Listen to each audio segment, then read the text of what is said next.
बेहोश सियोजुन को ओरिन हॉस्पिटल में ले जाती है। हॉस्पिटल में डॉक्टर ओरिन को बताते हैं कि सियोजुन लकी था, इसलिए उसे ज्यादा चोट नहीं आई, पर बोर्ड सर में लगने की वजह से सियोजुन बेहोश हो गया और उसे होश में आने के लिए कुछ समय लगेगा। ओरिन डॉक्टर से पूछती भी सियोजुन जल्दी ठीक तो हो जाएगा ना, तो डॉक्टर ओरिन से कहते हैं कि भलाई सियोजुन को थोड़ी कम चोट लगी है पर उसे ठीक होने में थोड़ा समय लगेगा। थोड़ी देर बाद ओरिन को पुलिस स्टेशन से कॉल आता है और पुलिस उसे बताते है कि ओरिन और सियोजुन ने जो ज़ोलेटिल की बोतल पुलिस को दी थी उससे कुछ भी साबित नहीं हो सकता, और अगर उन्हें कुछ साबित करना होगा तो उसके लिए उन्हें किम्यू की बॉडी की ऑटोप्सी करनी होगी। ओरिन पुलिस ऑफिसर से कहती भी है तो अब किम्यू की ऑटोप्सी क्यों नहीं करते, तो पुलिस ऑफिसर बोलते हैं कि किम्यू की फैमिली ने ऑटोप्सी के लिए साफ इनकार कर दिया है और बिना फैमिली की परमिशन के हम किम्यू की बॉडी को हाथ भी नहीं लगा सकते। पुलिस के हाथ कोई सबूत नहीं लगा। इस बात को जानकर ओरिन बहुत दुखी होती है और ये डिसाइड करती है कि पुलिस को कोई सबूत नहीं मिला तो क्या हुआ, वो खुद से ही सबूत ढूंढेगी और सियोजुन के मुजरिम को पकड़वा देगी। ओरिन दोस्तों को कॉल करती है और उसे बताती है कि सियोजुन को चोट लगी है और इस समय वो हॉस्पिटल में है। साथ ही साथ ओरिन दोस्तों की भी मदद लेती है ताकि दोस्तों के साथ मिलकर वो लोग खोया हुआ कैमरा ढूंढ सके। ओरिन उसी कैमरे की बात कर रही थी जो उसने और सियोजुन ने मिलकर छुपाया था। ओरिन की सारी बातें सुनने और समझने के बाद दोसू युनसोंग और योंग से भी कहती कि उन दोनों को भी उसकी मदद करनी चाहिए कैमरा ढूंढने में। योंग इस बात पर ऑब्जेक्शन भी उठाता है कि अगर कैमरा सियोजुन का है तो उसे हम क्यों ढूंढे, पर दोसू चिढ़कर योंग से कहती कि हमें सियोजुन की मदद करनी चाहिए, और इसके आगे बोलने के लिए दोसू के पास कोई शब्द नहीं थे। हॉस्पिटल में ओरिन बेहोश सियोजुन से कहती कि हर बार की तरह तुमने मुझे इस बार भी बचा लिया, पर अब मेरी बारी है कि मैं तुम्हें इस मुसीबत से बचाऊं।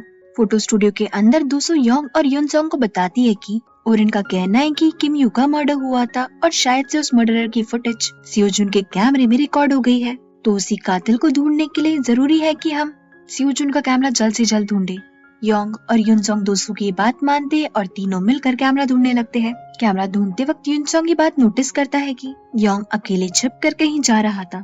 दूसरी ओर ओरिन हर एनिमल मेडिकल शॉप पर पूछताछ करने के लिए जाती है, पर वहाँ पर भी ओरिन को कुछ खास नहीं मिलता। ओरिन को एक मेडिकल वर्कर से पता चलता है कि 2 दिन पहले एक लंबा आदमी ज़ोलेटिल ड्रग उनकी मेडिकल से लेकर गया था। ये जानकारी सुनकर ओरिन को लग रहा था कि ये इन्फॉर्मेशन उसके किसी काम की नहीं है। स्कूल में युनसोंग योंग को स्पोर्ट्स रूम के बाहर चुपके से निकलते देखता है। युनसोंग योंग से पूछता भी कि क्या यहाँ पर तुमने कुछ छुपाया है, तो योंग मना करने लगता है। युनसोंग फिर भी स्पोर्ट्स रूम के अंदर जाने की कोशिश करता है, पर योंग उसे रोक लेता है। अपनी नाकामयाब कोशिशों से परेशान होकर हारिन फिर से सियोजुन जिस हॉस्पिटल में एडमिट था वहाँ पर लौट जाती है। हारिन के हॉस्पिटल में पहुँचते से ही सियोजुन उसे पीछे से आवाज देता है। सियोजुन को हॉस्पिटल में ऐसे देख ओरिन चिढ़ जाती है और उससे कहती है कि अगर तुम्हें होश आ गया था तो तुम्हें मुझे कॉल करना चाहिए था। ऐसे हॉस्पिटल में इधर उधर घूमने से तुम्हारी तबीयत और भी ज्यादा खराब हो जाएंगी। ओरिन को शांत करते हुए सियोजुन उससे कहता है कि कुछ दवाइयाँ खाने के बाद मेरा दर्द बिल्कुल ठीक हो जाएगा, तो तुम्हें ज्यादा चिंता करने की जरूरत नहीं है। सियोजुन के इतना कहने के बाद भी ओरिन चिंता करने लगती है, तो सियोजुन ओरिन को शांत करने के लिए उसे बाहर वॉक पर ले जाता है। सियोजुन ओरिन को बताता है कि हम लोग बहुत लकी है कि हमें टाइम ट्रैवल करने का मौका मिला है, क्योंकि इसी टाइम ट्रैवल के जरिए एटलीस्ट मैं अपनी जान बचाने की कोशिश तो कर पा रहा हूँ। सियोजुन ओरिन को ये भी बताता है कि जब वो लोग 8th ग्रेड में थे तब सियोजुन ने ओरिन को एक कार एक्सीडेंट से बचाया था और उसी इंसिडेंट की वजह से सियोजुन का पैर फ्रैक्चर हो गया था। ओरिन सियोजुन से कहती भी कि तुम्हें मुझे नहीं बचाना चाहिए था, तो सियोजुन ओरिन से कहता है कि क्या तुम पागल हो, अगर मैं उस समय तुम्हें नहीं बचाता तो मैं आज इस बेंच पर बैठ कर किससे बात कर रहा होता। सियोजुन ओरिन को ये भी बताता है कि उस समय मैंने जब तुम्हें कार एक्सीडेंट से बचाया था तो मुझे बहुत खुशी हुई थी। इनफैक्ट मैं अपने आप को लकी भी मान रहा था, क्योंकि मुझे तुम्हें अपनी जिंदगी में वापस शामिल करने का एक और मौका जो मिला था। सियोजुन की इस बात पर ओरिन स्माइल करती है और सोचती है कि उसे किसी भी चीज से डरने की कोई जरूरत नहीं है जब तक कि सियोजुन उसके साथ है। दूसरी तरफ युनसोंग योंग से लड़ झगड़ के स्पोर्ट्स रूम के अंदर चला जाता है और वहाँ पर कैमरा ढूंढने लगता है।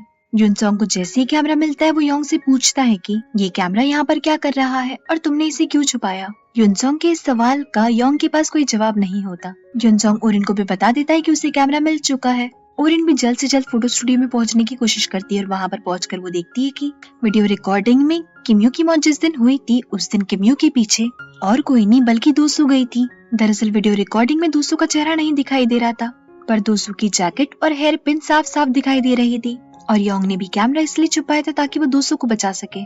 Thank you so much everyone for watching this video till the end. I hope आपको वीडियो पसंद आई हो। जाने से पहले प्लीज वीडियो को लाइक और चैनल को सब्सक्राइब करना मत भूलना। Take care of yourself guys, see you in the next episode.